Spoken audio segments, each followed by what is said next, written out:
വാഹനം ഒരുപാട് ദൂരം ഓടിക്കഴിഞ്ഞാൽ പിന്നീട് കൈ ഈ ബോണറ്റിൻ്റെ പുറത്ത് വെച്ച് കഴിഞ്ഞാൽ അല്ലെങ്കിൽ നമ്മുടെ ഹുഡിൻ്റെ പുറത്ത് വെച്ചാൽ നമുക്ക് പൊള്ളുന്നൊരു ഫീല് ഭയങ്കര ചൂടായിട്ട് തോന്നും. ശരിക്കും നമ്മുടെ വാഹനം ഓവർ ഹീറ്റ് ആകുന്നുണ്ടോ? കാരണം നമ്മൾ പലപ്പോഴും കേട്ടിട്ടുണ്ട് വാഹനം ഓവർ ഹീറ്റ് ആകുകയാണെങ്കിൽ എഞ്ചിന് കംപ്ലൈൻ്റ് ആണ്, അല്ലെങ്കിൽ നമ്മുടെ വാഹനത്തിന് തന്നെ പ്രശ്നമാണെന്നൊക്കെ പറഞ്ഞ് നമ്മൾ കേട്ടിട്ടുണ്ട്. എന്നാൽ ഹുഡിൽ കൈ പോലും വെക്കാൻ പറ്റുന്നില്ല. വാഹനത്തിൻ്റെ ക്ലസ്റ്റർ മീറ്ററിൽ നോക്കുന്ന സമയത്ത് അഥവാ നമ്മുടെ മീറ്ററിൽ നോക്കുന്ന സമയത്ത് അവിടെ ഓവർ ഹീറ്റ് കാണിക്കുന്നില്ല, നോർമൽ ടെമ്പറേച്ചറാണ്. ശരിക്കും ഇതൊരു കംപ്ലൈൻ്റ് ആണോ? ഇങ്ങനെ സംശയമുള്ള ഒരുപാട് പേരുണ്ട്. അവർക്ക് ഞാൻ ഇന്നൊരു ക്ലാരിറ്റി തരാം. ഹായ്, നമസ്കാരം. ഞാൻ രാകേഷ് എം ജെ ടിപ്സിലേക്ക് എല്ലാവർക്കും സ്വാഗതം. എല്ലാവരും സുഖമായിട്ടിരിക്കുന്നു വിശ്വസിക്കുന്നു. ഇന്ന് നമ്മൾ പറയാൻ വന്നിരിക്കുന്ന ഒരു കാര്യം, വാഹനം ഓവർ ഹീറ്റ് ആകുന്നുണ്ടോ എന്ന് എങ്ങനെ നിങ്ങൾക്ക് സ്വന്തമായി അറിയാൻ സാധിക്കും. വളരെ സിമ്പിളായിട്ട് ഞാൻ പറഞ്ഞുതരാം. അതിൽ ഫസ്റ്റ് കാര്യം, നിങ്ങളുടെ വാഹനത്തിൻ്റെ ക്ലസ്റ്റർ മീറ്ററിൽ നോക്കുക. ക്ലസ്റ്റർ മീറ്ററിൽ കൃത്യമായിട്ട് ടെമ്പറേച്ചർ സെൻറ്ററിൽ തന്നെയാണ്, അതായത് ഒരു നോർമൽ വർക്കിംഗ് ടെമ്പറേച്ചറാണ് കാണിക്കുന്നതെങ്കിൽ ഒന്നും പേടിക്കേണ്ട കാര്യമില്ല. ഇനി ക്ലസ്റ്റർ മീറ്ററിൽ ടെമ്പറേച്ചർ ഗേജ് വരാത്ത വാഹനങ്ങൾ അവൈലബിൾ ആണ്. അങ്ങനത്തെ വാഹനങ്ങൾ നിങ്ങൾ ചെയ്യേണ്ട ഒരു കാര്യം എന്താണെന്ന് ചോദിച്ചു കഴിഞ്ഞാൽ, വാഹനം ഓടിക്കൊണ്ടിരിക്കുന്ന സമയത്ത്, അതായത് നിങ്ങൾ ഡ്രൈവ് ചെയ്തുകൊണ്ടിരിക്കുന്ന സമയത്ത് വളരെ കംഫോർട്ടബിളായിട്ട് നിങ്ങൾക്ക് എ സി വർക്ക് ചെയ്യുന്നുണ്ടോ എന്നുള്ളത് ചെക്ക് ചെയ്ത് നോക്കുക. കാരണം എ സി വർക്കിങ്ങിൻ്റെ പ്രിൻസിപ്പിൾ അല്ലെങ്കിൽ അതിൻ്റെ ഫംഗ്ഷൻ എങ്ങനെയെന്ന് ചോദിച്ചു കഴിഞ്ഞാൽ, നമ്മൾ വാഹനം ഓടിക്കുന്ന സമയത്ത് എ സി വർക്ക് ചെയ്യണമെന്നുണ്ടെങ്കിൽ വാഹനത്തിൻ്റെ എൻജിൻ കണ്ടീഷൻ, അതായത് എൻജിൻ്റെ ഹീറ്റ് കണ്ടീഷൻ നോർമലായിരിക്കണം.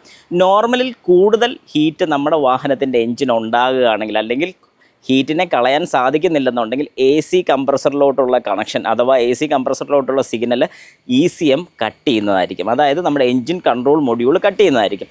അങ്ങനെ കട്ട് ചെയ്യുന്ന സമയത്ത് ഒരു കാരണവശാലും നമ്മുടെ വാഹനത്തിന് എ സി വർക്ക് ചെയ്യുന്നതായിരിക്കത്തില്ല. അതുകൊണ്ട് നമുക്ക് ആ ഒരു കാര്യം വളരെ വ്യക്തമായിട്ട് മനസ്സിലാക്കാം. നമ്മുടെ വാഹനത്തിൻ്റെ എ സി വർക്ക് ചെയ്യുന്നുണ്ടെങ്കിൽ നിങ്ങൾക്ക് ഉറപ്പിക്കാം, ഒരു കാരണവശാലും നിങ്ങളുടെ വാഹനം ഓവറായിട്ട് ഹീറ്റ് ആകുന്നില്ല. ഒരു പരിധിയിൽ കൂടുതൽ ഹീറ്റ് ആകത്തില്ല, പേടിക്കേണ്ട കാര്യമില്ല. പിന്നെ വാഹനത്തിൽ എന്തെങ്കിലും മിസ്സിങ്ങോ കാര്യങ്ങളോ ഒക്കെ കാണിക്കുകയാണെങ്കിൽ, ഇത് എ സി കട്ട് ഓഫ് ആയതിനു ശേഷം മാത്രമേ സംഭവിക്കത്തുള്ളൂ.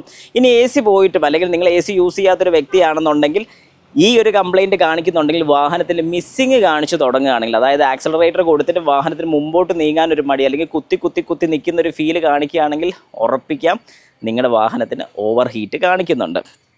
ഈ രണ്ട് സിംറ്റം വളരെ കൃത്യമായിട്ട് നിങ്ങൾക്ക് മനസ്സിലാവും. പിന്നെ ഇങ്ങനെ എന്തെങ്കിലും സംശയം ഉണ്ടെന്നുണ്ടെങ്കിൽ വീട്ടിൽ എപ്പോഴെങ്കിലും കൊണ്ടിട്ടതിന് ശേഷം വാഹനം എടുക്കുന്നതിന് മുമ്പ് റേഡിയേറ്റർ ക്യാപ്പ് ഒന്ന് തുറന്നു നോക്കുക. റേഡിയേറ്റർ ക്യാപ്പ് തുറന്നു നോക്കുമ്പോൾ വെള്ളത്തിൻ്റെ അംശം, അതായത് കൂളൻ്റ് നിങ്ങളുടെ വാഹനത്തിലുണ്ടോ എന്ന് ചെക്ക് ചെയ്ത് നോക്കുക. കൃത്യമായിട്ട് കൂളൻ്റ് ഉണ്ട്, റിസർവ് ടാങ്കിലും കൂളൻ്റ് ഉണ്ടെങ്കിൽ പേടിക്കേണ്ട കാര്യം ഒന്നും തന്നെ ഇല്ല. ഒരു കാര്യം കൂടെ നിങ്ങൾ ശ്രദ്ധിക്കുക, നിങ്ങളുടെ വാഹനത്തിൻ്റെ കൂളൻ്റ് കൃത്യസമയത്തും മാറിവിടുക. കൃത്യസമയത്ത് കൂളൻ്റ് മാറിവിട്ടില്ലെന്നുണ്ടെങ്കിൽ അതിൻ്റെ പ്രോപ്പർട്ടി നഷ്ടപ്പെട്ടു പോയിട്ടും വാഹനത്തിൻ്റെ ഹീറ്റ് കുറച്ച് കൂടുതലാകാനുള്ള ചാൻസ് ഉണ്ട്. പ്രത്യേകിച്ച് നമ്മുടെ ക്ലസ്റ്റർ മീറ്ററിൽ അത് കാണിക്കണമെന്നില്ല, വാഹനത്തിൻ്റെ പെർഫോമൻസിൽ ആ ഒരു ഡിഫറൻസ് ഫീൽ ചെയ്യുന്നതായിരിക്കും. അതുകൊണ്ട് കൃത്യസമയത്ത് നിങ്ങളുടെ വാഹനത്തിൽ എപ്പോഴാണ് കൂളൻ്റ് റീപ്ലേസ് ചെയ്യേണ്ടത് ആ ഒരു സമയത്ത് കൃത്യമായിട്ട് കൂളൻ്റ് മാറിക്കോണം. ചില വാഹനങ്ങളിൽ 20,000 ആണ്, ചില വാഹനങ്ങളിൽ 60,000 ആണ്. ആ പറഞ്ഞൊരു കറക്റ്റ് പീരീഡിൽ കൃത്യമായിട്ട് കൂളൻ്റ് മാറാൻ ശ്രമിച്ചോണം. അങ്ങനെ മാറുകയാണെങ്കിൽ വേറെ പ്രശ്നങ്ങളോ കാര്യങ്ങളോ ഒന്നും തന്നെ വരുന്നതായിരിക്കത്തില്ല.